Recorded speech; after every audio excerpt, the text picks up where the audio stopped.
Happy Sankranti everyone. ನಾವಿವತ್ತು ಪೂಜೆ ಮುಗಿಸ್ಕೊಂಡು ಊಟ ಎಲ್ಲ ಮುಗಿಸ್ಕೊಂಡು ಮತ್ತು ಸಂಕ್ರಾಂತಿಗೆ ಎಲ್ಲಾದರೂ ಹೋಗ್ಬೋದಲ್ವಾ ಅಂತ ಪ್ಲ್ಯಾನ್ ಮಾಡ್ತಾಯಿದ್ವಿ. ಸೊ ಅವಾಗ ನೆನಪಾಗಿದ್ದು ನಮಗೆ ಅಂಜನಾದ್ರಿ ಮತ್ತು ಕೊಪ್ಪಳಲ್ಲಿ ರೀಸೆಂಟಾಗಿ ಜಾತ್ರೆ ಆಗಿತ್ತು. ಸೊ ನಮ್ಮಮ್ಮ ತುಂಬ ಚೆನ್ನಾಗಿರುತ್ತೆ ಅಂತ ಹೇಳ್ತಾಯಿದ್ರು. ಸೊ ಅದಕ್ಕೆ ನಾವೇನು ಮಾಡಿದ್ವಿ, ಕಾರ್ ತೊಗೊಂಡು ಪ್ಲ್ಯಾನ್ ಮಾಡ್ಕೊಂಡು ಹೋಗ್ತಾ ಇದ್ದೀವಿ. ಏನಾಯಿತು ಅಂದರೆ ಅಂಜನಾದ್ರಿ ಬೆಟ್ಟ ಕೊಪ್ಪಳ ತುಂಬ ಚೆನ್ನಾಗಿತ್ತು. ಅದ್ರ ರಿಲೇಟೆಡ್ ವೀಡಿಯೋಸ್ ಹಾಕಿದ್ದೀನಿ, ನೋಡ್ಕೊಂಡು ಬನ್ನಿ. ನ್ಯಾಯ ಕಂಡ ಬೇರುಂಡನ ಧ್ಯೇಯ ದೃಷ್ಟಿ ಇಟ್ಟು ನೋಡಿದರೆ ಸೃಷ್ಟಿ ಇವನ ಮುಷ್ಟಿ ನೀರೇ.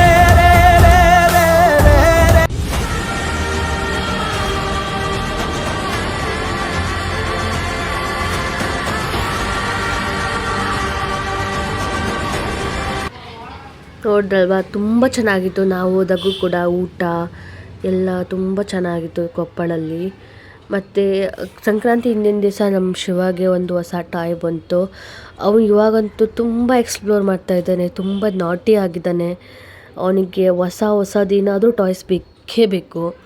ತುಂಬ ಚೆನ್ನಾಗಿ ಆಟ ಆಡ್ತಾನೆ ನೋಡಿ. ಅದರಲ್ಲಿ ಫೋನ್ ಇದೆ. ಸೊ ಅವ್ರ ತಾತ ಅವ್ರ ಅಜ್ಜಿ ಜೊತೆ ಮಾತಾಡ್ಬೇಕಂತ ಅವನಿಗೆ ತುಂಬ ಇಷ್ಟ. ಸೊ ಆ ಥರನೇ ತುಂಬ ನಾಟಿ ಅಂದರೆ ತುಂಬ ನಾಟಿ ಆಗಿಬಿಟ್ಟಿದ್ದಾನೆ ಇವಾಗ.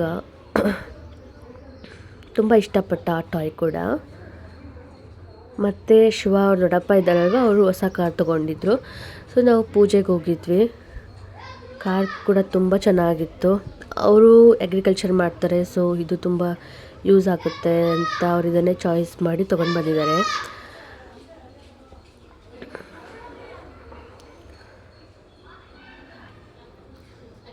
ಮತ್ತು ನಾವು ಸಂಕ್ರಾಂತಿ ದಿವಸ ಕೈಟ್ ಹಾರಿಸ್ತಾರೆ. ನಾವು ತುಂಬ ಚಿಕ್ಕವರಿದ್ದಾಗೆಲ್ಲ ಈ ಥರ ಮಾಡಿಬಿಟ್ಟು ಹಾರಿಸ್ತಾ ಇದ್ವಿ.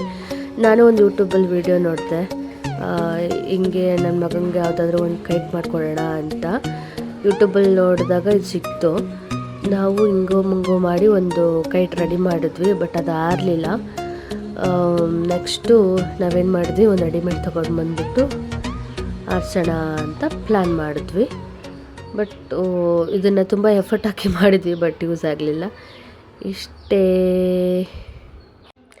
ಇದೇ ಥರ ಇಂಟ್ರೆಸ್ಟಿಂಗ್ ಆಗಿರೋ ವೀಡಿಯೋಸ್ಗೋಸ್ಕರ ನನ್ನ ಚಾನಲ್ನ ಸಬ್ಸ್ಕ್ರೈಬ್ ಮಾಡಿ, ಲೈಕ್ ಮಾಡಿ, ಕಮೆಂಟ್ ಮಾಡಿ ಗೈಸ್ ಪ್ಲೀಸ್. Thank you.